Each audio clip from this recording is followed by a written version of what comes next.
प्रिय आत्मन नमो नमः। कक्षा 10वीं की संस्कृत पुस्तक शेमुसी के अष्टमः पाठः विचित्र साक्षी अर्थात विचित्र गवाह के प्रश्नोत्तर लेकर उपस्थित हूँ मैं दुर्गेश जोशी। इसका जो पहला प्रश्न है वह है एक पदेन उत्तरम लिखत अर्थात एक पद में या एक शब्द में उत्तर लिखना है। पहला प्रश्न है कीदृशे प्रदेशे पद यात्रा न सुखावहा अर्थात कैसे स्थान पर पैदल यात्रा ठीक नहीं है, तो इसका उत्तर बनेगा विजने यानी सुनसान जगह पर। दूसरा प्रश्न है ख अतिथि ही केन प्रबुद्ध अतिथि कैसे जागा, इसका उत्तर बनेगा पाद ध्वनिना पैरों की आवाज से। गव जो प्रश्न है वह है कृशकायः कह आसीत यानी कमजोर शरीर वाला कौन था, इसका उत्तर बनता है अभियुक्त अर्थात आरोपी।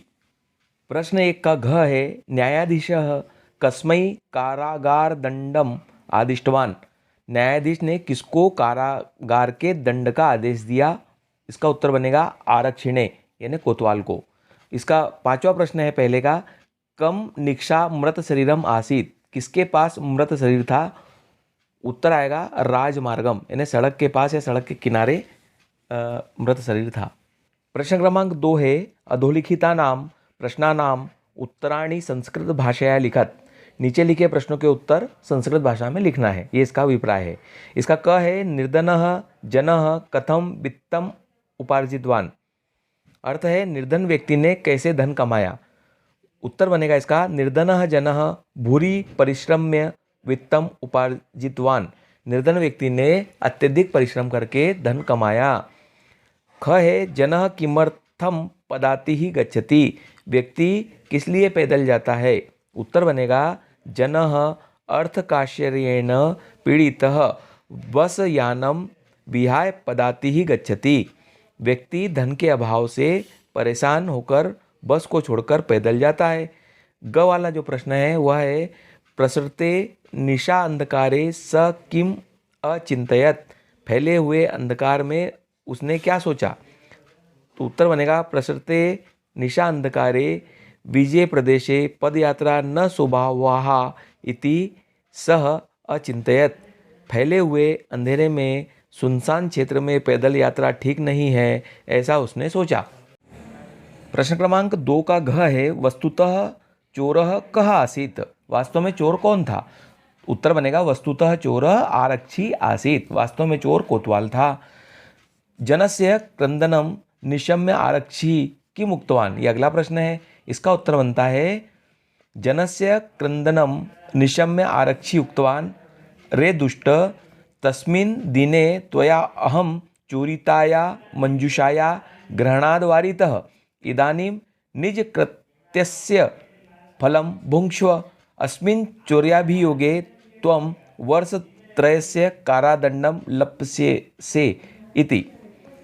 पांचवा प्रश्न है मति वैभवशालिनः दुष्कराणि कार्याणि कथम साधयन्ति बुद्धिमान लोग कठिन कार्यों को कैसा पूरा करते हैं, इसका उत्तर बनता है मति वैभवशालिनः दुष्कराणि कार्याणि नीतिम युक्तिम समालंब्य लीलया एव साधयन्ति अर्थात बुद्धिमान लोग कठिन कार्यों को नीति और युक्ति का सहारा लेकर खेल खेल में ही पूरा कर देते हैं।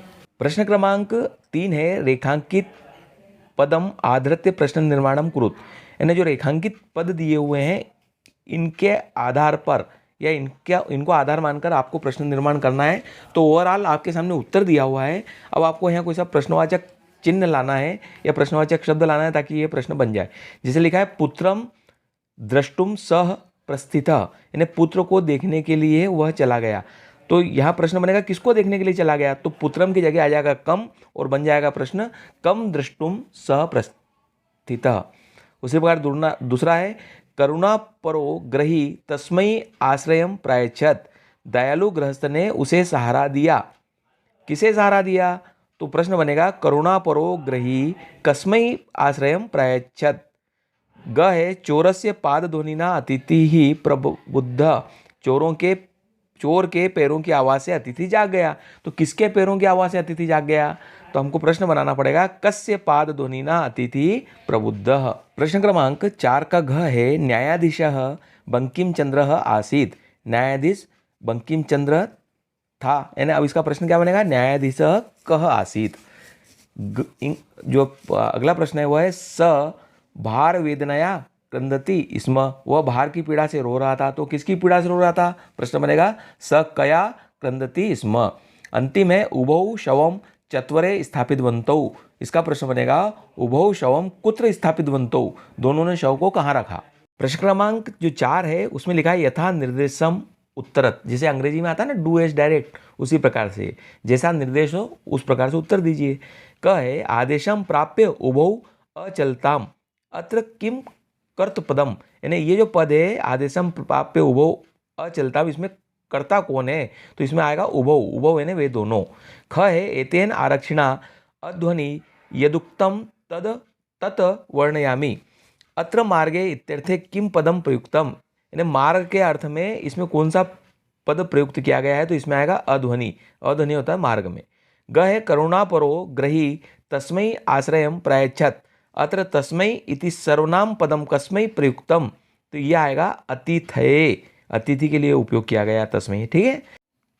प्रश्न 4 का घ है ततोऽसौ तौ अग्रिमे दिने उपस्थातुम आदिष्टवान अस्मिन् वाक्ये किम क्रियापदम, अब इस पद में आपको क्रियापद बताना है, तो इसमें जो आदिष्टवान है वह क्रिया है, ठीक है। और इसका अंतिम है दुष्कराण्यपि कर्माणि मति वैभवशालिन अत्र विशेष्य पदम किम, इसमें विशेष्य पद क्या है, तो इसमें विशेष्य पद है कर्माणि। प्रश्न क्रमांक 5 है संधिम संधि विच्छेदम चक्रुत, या तो संधि करना है या संधि विच्छेद करना है, जैसे भी शब्द बनते हैं। पहला है पदाति रेव, पदाति रेव का जो संधि विच्छेद होगा वो होगा पदाति ही धन एव। दूसरा है निशा अंधकारे, ये भी संधि युक्त शब्द है, इसकी संधि करना है तो इसकी संधि हो जाएगी निशा धन अंधकारे। अब देखिए आप तीसरा जो आ गया है वो संधि होकर आया है तो आपको इसको संधि युक्त बनाना है, अभिधन आगतम, तो ये हो जाएगा अभ्यागतम। अगला है, अगला भी वैसे ही है भोजन धनंते, हमको इसकी संधि करना है तो भोजनते हो जाएगा, ठीक है ना। पर अगला जो आएगा वो है चोरो अयम, अब हम इसकी जो है हमको संधि विच्छेद करना होगा, तो ये हो जाएगा चोरह धन अयम। अगला संधि विच्छेद है, हमको इसको संधि युक्त करना है ग्रह धन अभ्यंतरे, तो हो जाएगा ग्रहाभ्यंतरे। फिर है लील येव, इसको हमको संधि विच्छेद करना है तो इसका हो जाएगा लीलया धन एव। उसी प्रकार यदुक्तम का भी हमको संधि विच्छेद करना है तो ये हो जाएगा यद धन उक्तम, परंतु जो लास्ट वाला है उसमें लिखा है प्रबुद्ध धन अतिथि, तो हमको इसको संधि युक्त करना है तो हो जाएगा प्रबुद्धो अतिथि ही। प्रश्न क्रमांक 6 में है अधोलिखितानि पदानि भिन्न भिन्न प्रत्ययांतानि सन्ति तानि पृथक कृत्वा निर्दिष्टानां प्रत्ययानां अधः लिखत। अब देखिए यहाँ जो शब्द दिए हैं वो प्रत्यय युक्त शब्द हैं, जैसे लेप प्रत्यय, कत प्रत्यय, कत्वतु प्रत्यय और तून प्रत्यय इनमें जुड़े हुए हैं। अब आप वो ये प्रश्न वाला प्रश्न बोल रहा है कि हमको जो प्रत्यय जिस शब्द में लगा है उस शब्द को अलग करना है, लेप वाले को अलग करना है, कत वाले को करना है, इक्तवतु वाले को अलग करना है और तुमुन वाले को अलग करना है। दिया क्या क्या है, परिश्रम्य, उपार्जितवान, दापितुम, प्रस्थितः, द्रष्टुम, विहाय, पृष्ठवान, प्रविष्टः, आदाय, क्रोशितुम, नियुक्तः, नीतवान, निर्णेतुम, आदिष्टवान, समागत्य और मुदितः। तो आइए अब हम इसको अलग अलग करते हैं। देखिए हमने यहाँ 4 कॉलम बना लिए हैं, लेप, कत, कत्वतु और तून। तो परिश्रम्य, विहाय, आदाय और समागत्य, ये जो 4 हैं ये लेप में आ गए। प्रस्थितः, प्रविष्टः, नियुक्तः, मुदितः ये कत प्रत्यय में आ गए। उपार्जितवान, पृष्ठवान, नीतवान और आदिष्टवान ये कत्वतु प्रत्यय में आ गए। और दापितुम, द्रष्टुम, क्रोशितुम और निर्णेतुम ये तून प्रत्यय में आ गए। इस प्रकार हमारा प्रश्न क्रमांक 6 समाप्त होता है।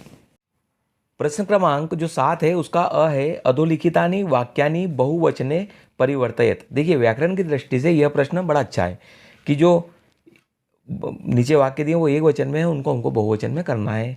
पहला है स बस यानम विहाय पदातिरेव गंतुम निश्चयम कृतवान, इसको बहुवचन में करना है तो हो जाएगा ते बस यानानि विहाय पदातिरेव गंतुम निश्चयम कृतवन्तः। अब देखिए कितनी अच्छी बात है, सह जो था वो ते में बदल गया, बस यानम बस याननानि में बदल गया और जो कृतवान है वो कृतवंतः में बहुवचन में बदल गया, ये पूरा बहुवचन हो गया।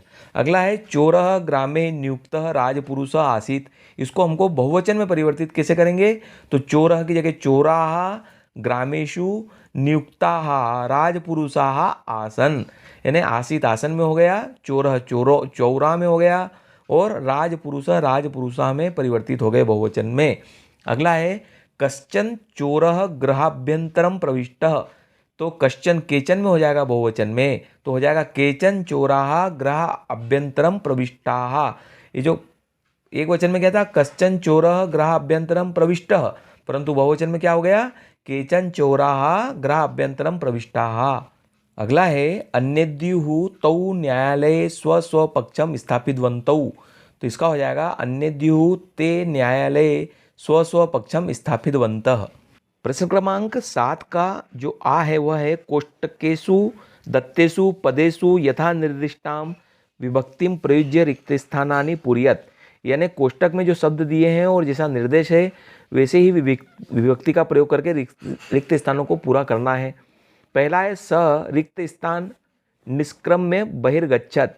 यहाँ ग्रह शब्द पंचमी लिखा है, यानी ग्रह शब्द की पंचमी इस रिक्त स्थान में आएगी तो यह वाक्य पूरा होगा।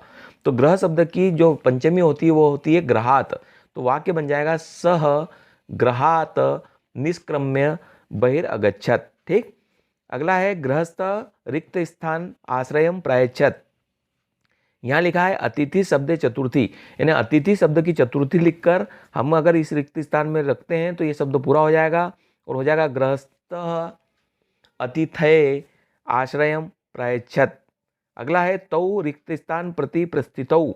इसमें लिखा है न्यायाधिकारिण शब्दे द्वितीया, यानी द्वितीय विभक्ति लिखना है न्यायाधिकारिण की, तो हो जाएगा तौ न्यायाधिकारिणम प्रति प्रस्थितौ।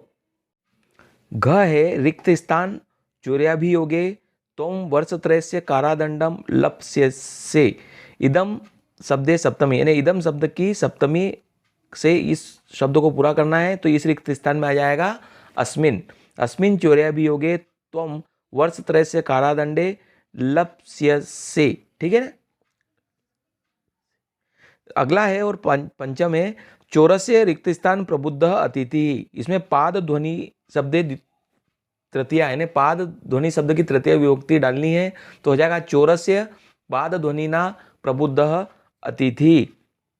इस प्रकार यह अष्टम पाठ यहाँ समाप्त होता है। अगले पाठ को लेकर हम अतिशीघ्र आप लोगों से मिलेंगे। तब तक के लिए आप सभी को नमो नमः।